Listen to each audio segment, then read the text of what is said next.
សួស្តីបងប្អូនអរគ្នាសូមស្វាគមន៍មកកាន់ Channel Admin Han KH ម្ដងទៀតហើយ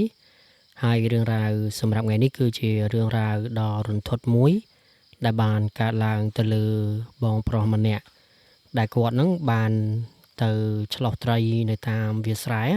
ប៉ុន្តែកន្លែងដែលគាត់ឆ្លោះហ្នឹងគឺមិនមែននៅក្នុងស្រុកភូមិរបស់គាត់ទេគឺនៅខាងស្រុកភូមិមីងរបស់គាត់ណាប៉ុន្តែគាត់អត់បានដឹងពីហេតុការណ៍ឬក៏ប្រវត្តិដែលកើតឡើងនៅម្ដុំហ្នឹងឬក៏កន្លែងហ្នឹងថាវាមានរឿងអីកើតឡើងទេតែដល់ពេលដែលគាត់ទៅឆ្លោះត្រីឆ្លងកែបហ្នឹងស្រាប់តែពេលហ្នឹងគាត់ក៏បានជួបហេតុការណ៍ហ្នឹងដោយផ្ទាល់តែម្ដងនិយាយទៅគឺហេតុការណ៍វាគួរខ្លាចខ្លាំងមែនតើអូខេចឹងកុំឲ្យខាតពេលវេលាយូរចង់ដឹងថាតើបងប្រុសម្នាក់ហ្នឹងគាត់បានជួបឬក៏បានឃើញរូបភាពដែលគួរខ្លាចអីខ្លះឥឡូវយើងចូលទៅស្ដាប់សាច់រឿងពេញទាំងអស់គ្នារឿងរ៉ាវមួយនេះគឺខ្ញុំទទួលបានពីបងប្រុសម្នាក់ដែលគាត់មានឈ្មោះថាបងវុតដោយបងវុតហ្នឹងគាត់បាននិយាយអំពីរឿងរ៉ាវដែលបានកើតឡើងកាលពីអំឡុងឆ្នាំ2022ជិតចូលឆ្នាំ2023ដោយបងវុតគាត់និយាយថាមានយប់មួយហ្នឹងគាត់បានទៅផ្ទះមីងរបស់គាត់ប៉ុន្តែពេលដែលគាត់ទៅហ្នឹងទៅដល់ម៉ោងប្រហែលជា5ជាង6ល្ងាចហើយអញ្ចឹងពេលដែលគាត់ទៅហ្នឹងគឺគាត់ថានៅស្រុកគាត់គឺពិបាករកត្រីដោយសារតែអ្នករកត្រីច្រើនប៉ុន្តែនៅខាងស្រុកភូមិមីងរបស់គាត់គឺមិនសូវជាមានអ្នករកត្រីទេហើយមីងរបស់គាត់ហ្នឹងក៏បាននិយាយដែរថានៅខាងគាត់សបោត្រីគឺមិនសូវមានអ្នកគេហ៊ានទៅរកនឹងវាលអីទេប៉ុន្តែពេលហ្នឹងគឺបងវុតគាត់និយាយថាគាត់បានចាប់អារម្មណ៍រឿងអីទេហើយមីងរបស់គាត់ក៏និយាយតែប៉ុណ្ណឹងដែរអញ្ចឹងគាត់គិតក្នុងចិត្តគាត់ថាប្រហែលជានៅស្រុកភូមិហ្នឹងគេមិនចេះរកអីចឹងឬក៏គេមិនចង់ទៅរកឬក៏គេខ្លាចគេអីចឹងណាអញ្ចឹងគាត់គិតធម្មតាដល់ពេលអញ្ចឹងទៅគាត់ក៏ទៅដល់ផ្ទះមីងមកគាត់ដល់ពេលទៅដល់ផ្ទះមីងមកគាត់ក៏និយាយដែរគាត់ថាអញ្ចេះថាមិនបាច់ទៅរកអីទៅអីទេចាំគេហៅថាចាំពេលថ្ងៃធ្វើពេលយប់បាច់រកទេអញ្ចឹងណាហើយពេលហ្នឹងបងវុតគាត់ថាគាត់ទៅមកអីទេគាត់ទៅតែមួយផ្លែទេហើយមីងមកគាត់ក៏ប្រាប់ថាបើទៅកុំទៅឆ្ងាយពេកទៅយើងចិត្តបានហើយដល់ពេលអញ្ចឹងគាត់ក៏ទៅឆ្លោះហ្នឹងប៉ុន្តែបងវុតគាត់ថាតាំងពីដើមមកគាត់ទៅឆ្លោះត្រីឆ្លោះអីហ្នឹងគឺគាត់មិនដែលមានអារម្មណ៍ថាខ្លាចមានអារម្មណ៍ថាស្អីទេប៉ុន្តែស្រាប់តែពេលដែលគាត់ទៅឆ្លងកែបហ្នឹងចុះត្រីចុះពេលហ្នឹងស្រាប់តែគាត់ដើរទៅដបងគាត់គិតតែឈ្ងោកធម្មតាយើងឈ្ងោកមើលតាមវាស្រែតាមគៀនភ្លឺស្រែអីចឹងណាមានទឹកមានអីចឹងទៅពេលដែលគាត់ដើរចឹងទៅគាត់ថាពេលហ្នឹងមេឃវាចាប់ដើមភ្លៀងដូចថាវាភ្លៀងមកឈូចឹងហើយបងវុតគាត់ថាពេលហ្នឹងគាត់មានភ្លើង7មួយមានត្រង់ដាក់ត្រីមួយហើយគាត់ស្ពាយទៅដល់ពេលភ្លៀងខ្លាំងពេកអញ្ចឹងគាត់ក៏គាត់ថាចង់ទៅជ្រកក្រោមដើមឈើដែលនៅកន្លែងវាលហ្នឹងវាមានដើមឈើខ្លះដែលវាដុះមួយអញ្ចឹងណាអញ្ចឹងពេលហ្នឹងគាត់ក៏ទៅជ្រកនៅក្រោមដើមឈើហ្នឹងប៉ុន្តែគាត់គិតសពទៅគាត់ថាមេឃភ្លៀងអញ្ចឹងគេថាមកឲ្យក្រោមដើមគេមកឲ្យជ្រកក្រោមដើមឈើទេដល់ពេលអញ្ចឹងគាត់ក៏រត់ចេញពីក្រោមដើមឈើនឹងវិញគាត់សុកចិត្តដើរនៅកណ្ដាលភ្លៀងកណ្ដាលអីអញ្ចឹងណាហើយពេលហ្នឹងគឺគាត់ឡើងល្ងាញ័រមែនតើប៉ុន្តែគាត់ថានៅកន្លែងដែលគាត់ឆ្លោះហ្នឹងគឺវាអត់មានអ្នកណាគេឆ្លោះទេនិយាយទៅគឺល្ងឹតឆឹងអត់មានភ្លើង7អត់មានស្អីអ្នកភូមិឯណាតែឆ្លោះនៅកន្លែងតំបន់ដែលគាត់នៅនឹងទេអញ្ចឹងមានន័យថាគូស្ងាត់ជ្រាបទស្សនវិជ្ជាគឺមានតែគាត់តែឯងហើយពេលហ្នឹងគាត់ក៏ចេះតែមានអារម្មណ៍ថាចម្លែកដែរប៉ុន្តែពេលហ្នឹងគឺគិតថាធម្មតាទៅពីព្រោះគាត់លឺមីងមកគាត់និយាយថានៅហ្នឹងគឺគ្មានណាគេសើរកត្រីដល់ពេលអញ្ចឹងទៅគាត់គិតធម្មតាអញ្ចឹងគាត់ក៏ដើរបន្តដំណើរទៅអញ្ចឹងប៉ុន្តែគាត់ថានៅម្ដុំហ្នឹងគឺសបោត្រីមែនតើត្រីដែងត្រីដែងតន់ត្រីដែងងាំងអីគេនោះគឺថាដាក់បានត្រីទុអីនិយាយទៅគឺត្រីធំមែនតើហើយដល់ពេលអញ្ចឹងបងគាត់ថាគាត់សុបាយចិត្តគាត់សុបាយរឿងរកត្រីហ្នឹងមែនតើគាត់ដាក់ធុងដាក់ពេញឡើងចង់ពេញធុងដល់ពេលគាត់ដើរទៅដល់កន្លែងចំណុចមួយទៀតគាត់ថាកន្លែងជុំវិញម្ដុំកន្លែងគាត់ដើរហ្នឹងវាជាវាលស្រែ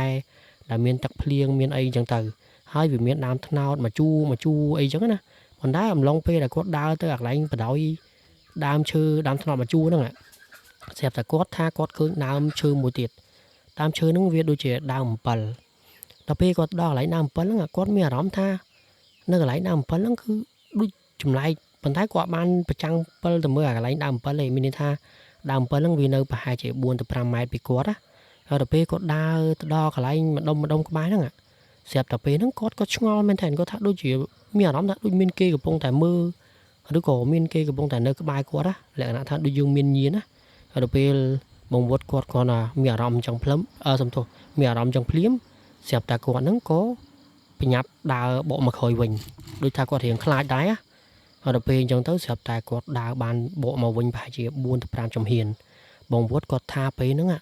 គាត់ដូចឮសំឡេងអីមួយយ៉ាងហើយដល់ពេលអញ្ចឹងគាត់ក៏ចេះឆ្ងល់ថាសំឡេងអីគេដូចនៅខាងក្រោយគាត់ដូចនៅម្ដុំកន្លែងដើមអំពិលហ្នឹងដល់ពេលអញ្ចឹងទៅគាត់ក៏ប្រចាំងពិលទៅមើលដល់ពេលគាត់ប្រចាំងទៅមើលពឹបបងប្អូនដឹងមិនហ៎គាត់ថាគាត់ឃើញមនុស្សស្រីម្នាក់ដែលមនុស្សស្រីម្នាក់ហ្នឹងគឺកំពុងតែអង្គុយយំនៅក្រោមដើមអំពិលហ្នឹងហាដើមអំពិលហ្នឹងវាមិនមែនជាដើមអំពិលដែលធំមិនពេកទេហើយឃើញអង្គុយឈ្ងោកមុខចុះអញ្ចឹងទៅអង្គុយយំហឺអញ្ចឹងណាហើយដល់ពេលអញ្ចឹងទៅបងវត្តគាត់ចេះឆ្ងល់ហើយចុះនរណាគេហេតុអីបានជាមកអង្គុយយំអង្គុយអីនៅកន្លែងហ្នឹងអញ្ចឹងដល់អញ្ចឹងទៅគាត់ក៏ដើររៀងហួសទៅមុខទៅដល់ពេលគាត់ដើររៀងហួសទៅមុខអញ្ចឹងស្រាប់តែគាត់ឮសំឡេងមនុស្សស្រីម្នាក់ហ្នឹងស្រែកហៅពូអើយពូអើយពូសុំត្រីហូបផងពូខ្ញុំឃ្លានណាពូសុំត្រីហូបផងដល់ពេលអញ្ចឹងទៅបងវត្តគាត់ក៏ឮអញ្ចឹងគាត់ថាសំឡេងម្នាក់ស្រីហ្នឹងគឺលក្ខណៈថាដូចគាត់នឹងគឺកំសត់ណាស់បងប្អូនលក្ខណៈយំមកគឺធ្វើឲ្យយើងនឹងគឺមានអារម្មណ៍ថាអាណិតប៉ុន្តែបែបលក្ខណៈធ្វើឲ្យយើងព្រឺរោមហើយដល់ពេលគាត់ឮអញ្ចឹងទៅគាត់ក៏ធ្វើមិនដឹងណាគាត់ថាអីគាត់មិនហ៊ានទេក្រៃលោជាចោលឬក៏ជាអីអញ្ចឹងទៅហើយក៏មនុស្សស្រីអីនៅអង្គុយតែឯងអញ្ចឹងដល់ពេលអញ្ចឹងទៅបងវត្តគាត់ដើរទៅហួសដល់ពេលគាត់ដើរទៅហួសអញ្ចឹងគាត់ថាពេលហ្នឹងគាត់ក៏ឮសំឡេងមនុស្សស្រីម្នាក់ហ្នឹងកំពុងតែស្រែកពូកុំទៅណាពូនៅនឹងហើយពូប៉ុន្តែអាសំឡេងដែលបងវត្តគាត់ឮគាត់ថាវាមិនមែននៅអាកន្លែងដើមអំពិលហ្នឹងទៀតទេវាមកនៅក្បែរនឹងកជាគាត់ហើយដល់ពេលបងវត្តគាត់ងាកមកក្រោយពឹបគាត់ថាអាចង្វាក់ដែលគាត់ងាកមកភពហ្នឹងគាត់ឃើញមនុស្សស្រីម្នាក់កំពុងតែឈរប្រហែលជាកន្លះម៉ែត្រក្រោយខ្នងរបស់គាត់ស្រាប់តែខ្លួនកំពុងតែលៀតដាស់មកឡងឃីវថ្លិនអញ្ចឹងណាហើយស្រាប់តែមុខឡងស្លេកស្លាំងហើយភ្នែកគូឡងហើមឡងលៀនចេញមកហើយមានអីក្រហមមើលអញ្ចឹងណាហើយស្រាប់តែកំពុងតែបាយមកមើលបងពុតនោះហើយបងពុតគាត់ឃើញអញ្ចឹងគាត់ក៏ស្រែកខ្មោអញ្ចឹងអញ្ចឹងគាត់ក៏ប្រញាប់រត់ទៅប៉ុន្តែគាត់ថាអំឡុងពេលដែលគាត់រត់ហ្នឹងគាត់ថាមនុស្សស្រីម្នាក់ហ្នឹងកំពុងតែស្រែកហៅគាត់ពូកុំទៅណាពូនៅជាមួយខ្ញុំពូកុំទៅណាមកនៅជាមួយខ្ញុំមកពូហើយទៅពេលហ្នឹងគាត់រត់រហូតគាត់ថារត់មកដល់កន្លែងភូមិហើយពេលហ្នឹងគឺកន្លែងលបងផ្ទះមីងមកគាត់ហ្នឹងគឺវាសិតតែបលាហើយបងវត្តគាត់ថាពេលហ្នឹងគាត់អត់មានខ្វល់បលាទេគឺគាត់រត់ទៅគាត់កវែងធុងកវែងអីចោលអាធុងដែលមានត្រីហ្នឹងហើយពេលហ្នឹងគាត់ផ្លោះលបងចូលក្នុងផ្ទះមីងមកគាត់ភ្លុបហើយគាត់ក៏ស្រែកមីងជួយផងអញ្ចឹងណាហើយពេលហ្នឹងក៏មីងមកគាត់ក៏ចុះទៅលើផ្ទះមកសួរថាអាវ៉ាមាននឹងអីមាននឹងអីអញ្ចឹងណាដល់បន្ទាប់ពីហ្នឹងមកទៀតបងវត្តគាត់ថាពេលដែលគាត់មកដល់លើផ្ទះស្រាប់តែគាត់គឺឲ្យតែព្យាយាមបិទភ្នែកគឺគាត់ដឹងតែឃើញមុខម្នាក់ស្រីមិនហ្នឹងហើយដូចវាថាដូចនៅភ្នែកយើងដូចអត់បាត់ហើយដល់ពេលអញ្ចឹងទៅស្រាប់តែបងវត្តហ្នឹងគាត់ក៏ប្រាប់មីងមកគាត់ថាគាត់ឃើញមនុស្សស្រីម្នាក់ដែលនៅកន្លែងម្ដុំនឹងដើមអំពិលដើមអីអញ្ចឹងណាហើយពេលហ្នឹងស្រាប់តែមីងមកគាត់លឺអញ្ចឹងមីងមកគាត់ឡើងភ្ញាក់មែនតើហើយមីងមកគាត់ក៏និយាយមកកាន់គាត់ថាហើយថៃបានឆ្លោះទៅដល់កន្លែងដើមអំពិលហ្នឹងហើយបងវត្តគាត់ថាគាត់អត់ដឹងទេគាត់ដើរចេះតែឈ្ងោះទៅដូចថាបានត្រីទៅយើងចេះតែដើរយើងអត់បានចាប់អារម្មណ៍មើលខាងមុខគឺថាដើរទៅវាចេះឆ្ងាយទៅអញ្ចឹងណាហើយដល់ពេលមីងមកគាត់គឺគាត់តែលឺអញ្ចឹងគាត់ឡើងស្លេកស្លាំងគាត់ក៏បញ្ញាប់ដើម្បីយកអង្គយកអង្គនឹងយកអង្គយកអំបិលអីហ្នឹងគាត់យកទៅកវិសអីចឹងណាហើយគាត់និយាយប្រាប់បងវត្តថាមកអីទេឲ្យតាំងសតិតាំងអារម្មណ៍អីចឹងទៅចាំព្រលឹមឡើងចាំមីងនាំក្មួយឯងហ្នឹងយកទៅស្រោចទឹកស្រោចអីហើយបើបងវត្តគាត់លឺអញ្ចឹងបងវត្តគាត់ឆ្ងល់មែនទេប៉ុន្តែគាត់ពេលហ្នឹងគាត់ភ័យណាគាត់ដូចថាស្លេកស្លាំងគាត់ចង់ដឹងផងគាត់ឆ្ងល់ថាម៉េចហេតុអីបានជាអញ្ចឹងណាមានរឿងអីកន្លែងហ្នឹងអីចឹងទៅប៉ុន្តែពេលហ្នឹងមីងមកគាត់គឺអត់បានប្រាប់រឿងរ៉ាវហ្នឹងទៅកាន់បងវត្តទេហើយពេលដែលបងវត្តគាត់កំពុងតែនៅលើផ្ទះហ្នឹងគាត់ថាដូចមានអារម្មណ៍ថាដូចមានគេមកតាមគាត់ដូចនៅខាងក្រៅដូចមកមើលគាត់អីចឹងណាហើយដល់ពេលបងវត្តគាត់មានអារម្មណ៍បែបហ្នឹងគាត់ក៏ស្រែកហ៊ូខ្លាចហើយអញ្ចឹងណាហើយពេលហ្នឹងមីងមកគាត់ក៏ដូចថាគាត់បារម្ភពីក្មួយរបស់គាត់ពេក គាត់នឹងក៏បានតាក់ទងទៅកាន់ឪពុករបស់បងវុតព្រោះពេលនោះបងវុតគាត់ឡើងចង់លេលើហើយស្មាត់ទោសគាត់ឡើងចង់ដូចថាលេងដឹងអីដូចថាគាត់ភ័យពេកព្រោះអីគាត់ថាឲ្យតែដូចនៅមុខគាត់នៅភ្នែកគាត់អញ្ចឹងណាទៅពេលហើយស្រាប់តែគាត់ថាពេលដែលឪពុកម្ដាយរបស់គាត់លឺអញ្ចឹងឪពុកម្ដាយរបស់គាត់ក៏បញ្ញាមកទាំងជប់ហើយពេលហ្នឹងគឺគាត់ថាមិនបាច់ឲ្យឪពុកម្ដាយរបស់គាត់មកទេគាត់ដឹងដែរតែឪពុកម្ដាយរបស់គាត់ថាត្រូវតែមកដល់ពេលឪពុកម្ដាយរបស់គាត់មកណាគឺគាត់ថាមិនមែនមកតែម្នាក់ទេគឺមកប្រហែលជា4ទៅ5នាក់និយាយទៅគឺមានទាំងឪពុកម្ដាយរបស់គាត់មានទាំងបងប្អូនរបស់គាត់ពីរនាក់ហើយនឹងមានលោកគ្រូម្នាក់ដែលគាត់ជាគ្រូឬក៏អាចនិយាយថាគាត់ជាអ្នកដែលដោះអំពើអីចឹងបរិញខ្មោចអីចឹងណាគឺមកជាមួយឪពុកម្ដាយរបស់គាត់តែម្ដងដល់ពេលលោកគ្រូនឹងគាត់មកដល់ពឹបអញ្ចឹងលោកគ្រូនឹងគាត់ក៏ឡើងមកមើលបងវុតហើយបងវុតគាត់ថាពេលហ្នឹងគាត់មានអារម្មណ៍ថាគាត់ភ័យផងអីផងអញ្ចឹងក៏លោកគ្រូនឹងគាត់ក៏មកនិយាយក៏សួរថាទៅដល់កន្លែងណាហើយមាននឹងអីប្រាប់គាត់មើលហើយពេលហ្នឹងបានបងវុតគាត់រៀបរាប់គាត់ប្រាប់អំពីរូបភាពឬក៏ហេតុការណ៍ដែលគាត់បានឃើញមកអញ្ចឹងណាដល់ពេលអញ្ចឹងទៅមីងរបស់គាត់ក៏និយាយប្រាប់លោកគ្រូនឹងដែរថាកន្លែងហ្នឹងគឺជាកន្លែងដែលធ្លាប់មានប្រវត្តិកើតឡើងនៅកន្លែងហ្នឹងហើយមីងរបស់គាត់ហ្នឹងគឺអត់ដឹងថាបងវុតទៅឆ្លោះឆ្ងាយដល់ហ្នឹងទេព្រោះមីងរបស់គាត់ប្រាប់ហើយថាកុំឲ្យឆ្លោះទៅឆ្ងាយពេកឆ្លោះនៅគៀកហ្នឹងបានហើយអញ្ចឹងណាប៉ុន្តែកន្លែងដែលបងវុតគាត់ដើរទៅដល់ហ្នឹងគាត់ថាវាមិនមែនចិត្តទេវាឆ្ងាយហើយដល់ពេលអញ្ចឹងស្រាប់តែមីងរបស់គាត់ក៏គាត់ដឹងពីប្រវត្តិហ្នឹងអីចឹងណាគាត់ក៏បានរៀបរាប់ប្រាប់លោកគ្រូហ្នឹងថា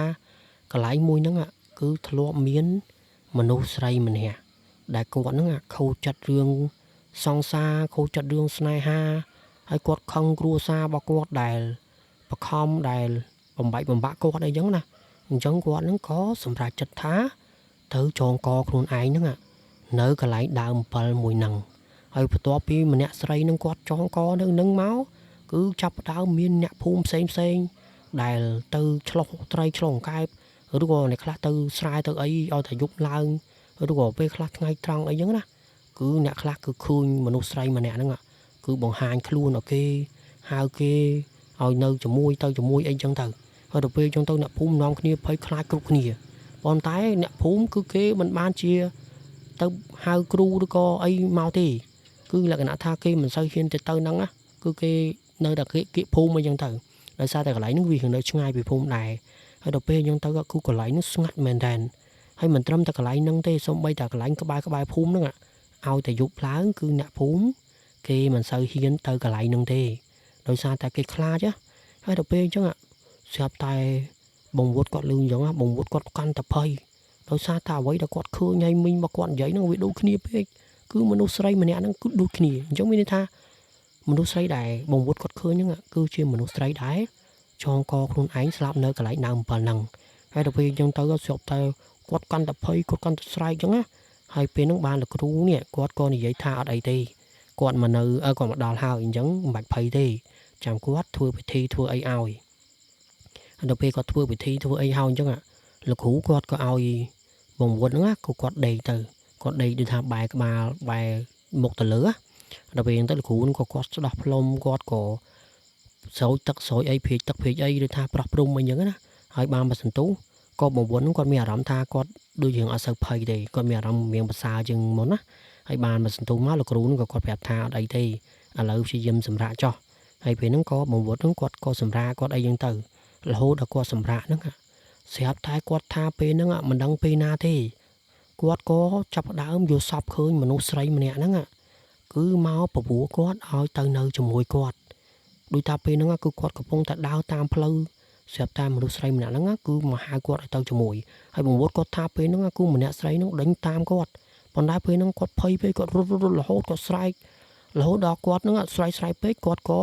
ភ្ញាក់ពីដំណេកមកហើយពេលហ្នឹងលោកគ្រូហ្នឹងក៏គាត់នៅហ្នឹងឪពុកម្ដាយគាត់គឺនៅជុំគ្នាហ្នឹងដល់អញ្ចឹងទៅគាត់ក៏រៀបរាប់ប្រាប់ពីរឿងហេតុការណ៍ដែលគាត់យល់សពឃើញមិញហ្នឹងគាត់ថាមនុស្សស្រីម្នាក់ហ្នឹងគឺមកតាមហៅគាត់អីចឹងទៅហើយពេលដែលលោកគ្រូគាត់លឺអញ្ចឹងលោកគ្រូគាត់ថាមិនបានទេបើសិនជាមិនធ្វើអីមួយទេគឺអាចនឹងមានបញ្ហាអីដល់អ្នកផ្សេងបានណាដល់ពេលអញ្ចឹងលោកគ្រូគាត់ក៏ចាប់ផ្ដើមប្រាប់មីងម្នាក់ហ្នឹងមីងមកវុតសំទោសប្រាប់មីងមកវុតហ្នឹងថាឲ្យទៅជម្រាបប្រាប់មេភូមិអីចឹងទៅថាបើសិនជាទុកនៅអញ្ចឹងគឺមិនកើតទេត្រូវតែកំចាត់អីចឹងណាឬក៏ត្រូវតែរកវិធានការអីមួយ ទៅលើខ្មោចមនុស្សស្រីម្នាក់ហ្នឹងដល់ពេលអញ្ចឹងទៅគាត់ហ្នឹងក៏សម្រាប់រហូតដល់ព្រលឹមឡើងហើយដោយអ្វីដែលលោកគ្រូបាននិយាយមេម្នាក់ហ្នឹងគាត់ក៏បានរៀបរាប់ប្រាប់ទៅកាន់មេភូមិថាគាត់ហ្នឹងគឺក្មួយគាត់ហ្នឹងគឺអញ្ចឹងចុះអញ្ចឹងទៅណាហើយពេលហ្នឹងគឺមេភូមិគាត់ក៏ថាអត់អីទេពីព្រោះដោយសារតែមិនមែនមានតែ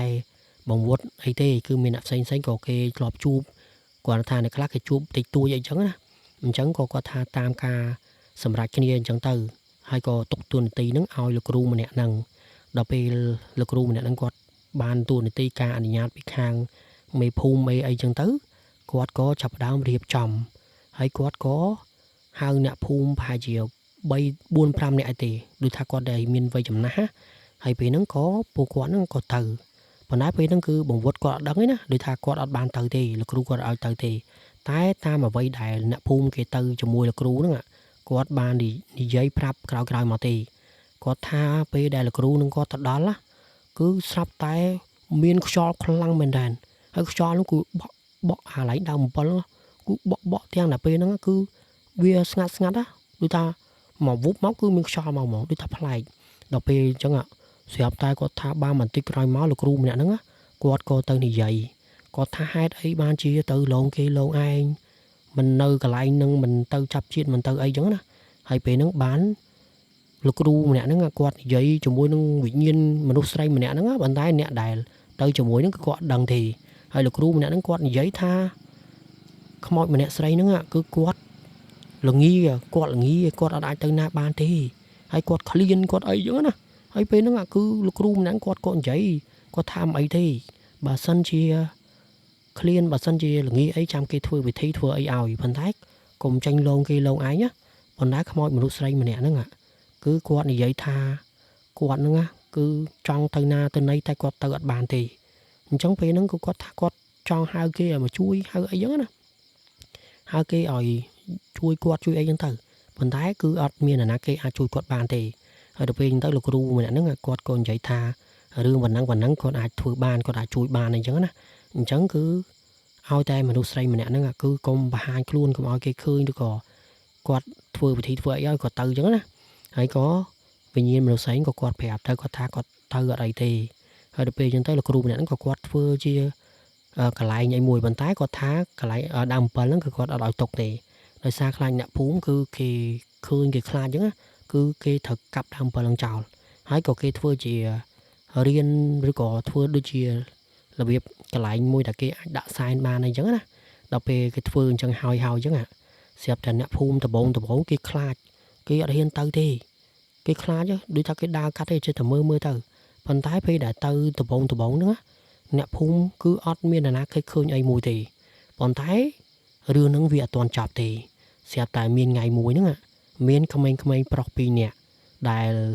ដើរតាមវាលស្រែអញ្ចឹងណាដូចថាគ្នាដើរលេងដើរអីអញ្ចឹងណា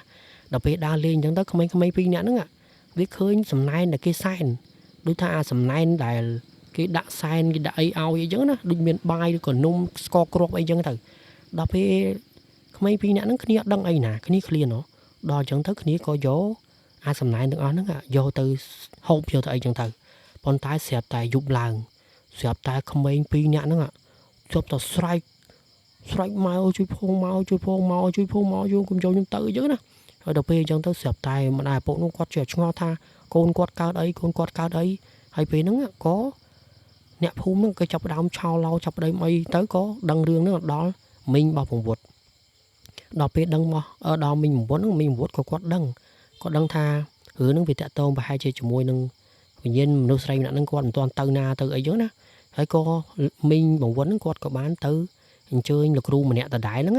ដើម្បីឲ្យមកដល់ពេលអញ្ជើញលោកគ្រូម្នាក់ហ្នឹងលោកគ្រូហ្នឹងគាត់ក៏ប្រមាមើលគាត់អីគាត់មើលទៅលើក្មេង2នាក់ហ្នឹងក៏គាត់និយាយថាមនុស្សស្រីម្នាក់ហ្នឹងគ្នាអត់ទាន់ទៅណាទេដោយសារតែគ្នានៅមានបាបគ្នានៅជាប់បាបអីចឹងណាហើយគ្នាក៏នៅត្រូវនៅកន្លែងហ្នឹងអត់ទាន់បានទៅណាទេលុះត្រាតែគ្នាហ្នឹងបានបនបានអីគ្រប់គ្រាន់ទើបគ្នាអាចចេញទៅចាប់ជាតិបានប៉ុន្តែកំឡុងពេលហ្នឹងដោយសារតែក្មេងៗ2នាក់ហ្នឹងគឺទៅយករបស់គេហើយក៏របស់គេហ្នឹងរបស់គេហូបរបស់គេអីចឹងណាអញ្ចឹងដូចថាគេប្រកាន់គេអីចឹងទៅក៏គេតាមមករករឿងហើយដល់ពេលអញ្ចឹងទៅក៏អ្នកភូមិអ្នកអីហ្នឹងក៏ដឹងណាគេដឹងថាវិញ្ញាណមនុស្សស្រីម្នាក់ហ្នឹងគឺអត់ទាន់ទៅណាទេអ trong mình thắc nơi ta khai nên ta ấy chẳng từ còn tay là cừu nó quạt có thưa bị thi mà đòn tiền đòi quạt thưa bị thi nó cứ cái hai tha rung ngóp mình ói mình đâu say mình nó cứ quạt đau lông cái lông ai thì